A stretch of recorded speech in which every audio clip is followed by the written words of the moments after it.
9 देखिए, कह रहा है कि ए वेक्टर बी वेक्टर सी समांतर चतुर्भुज ए बी सी डी के क्रमशः शीर्ष ए बी सी के स्थिति सदिश है, तो वेक्टर डी का स्थिति सदिश हमें ज्ञात करना है। ठीक है, हमारे पास एक समांतर चतुर्भुज है ए बी सी डी। चलिए ना, मैं समांतर चतुर्भुज भी यहाँ बना लेता हूं, फिर हम लोग आगे बात करते हैं। ठीक है, हमारा एक समांतर चतुर्भुज हो गया, इसका नाम हम लोग देते हैं ए बी सी डी।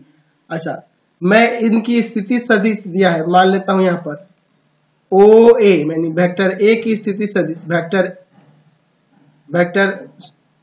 ओ ए की स्थिति सदिश, यानी कि बिंदु जो शीर्ष ए है उसका स्थिति सदिश वेक्टर ओ ए है, और वो किसके बराबर है? वेक्टर ए के बराबर है।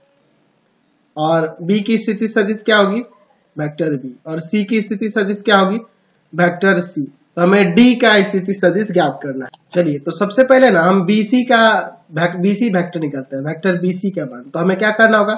सी के स्थिति सदिश में से बी का स्थिति सदिश घटा देंगे तो आ जाएगा, बी का स्थिति सदिश घटा देंगे तो आ जाएगा, यानी कि आपका हो जाएगा सी माइनस में बी। ठीक है। अच्छा, अगर बात करें एडी, तो एडी वेक्टर एडी जो होगा वेक्टर बीसी के बराबर होगा, वेक्टर बीसी के बराबर होगा ना, यानी कि ये भी आपका सी माइनस बी हो जाएगा।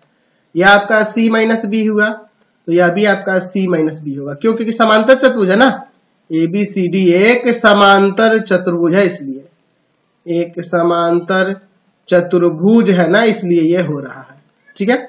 अब देखिए, अच्छा एडी का स्थिति सदिश हमें एडी वेक्टर पता चल गया, एडी वेक्टर हमें पता चल गया, क्या गया? Vector C minus vector. तो एडी के लिए बात करें तो मैं यहाँ पे लिख सकता हूं डी का स्थिति सदिश माइनस ए का स्थिति सदिश बराबर में vector C minus vector B. ये मैंने एडी वेक्टर के बराबर में ये मान लिखा है।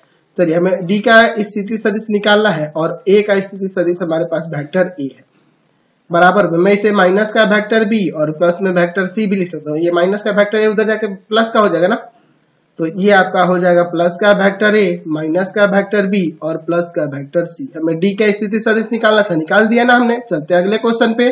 क्वेश्चन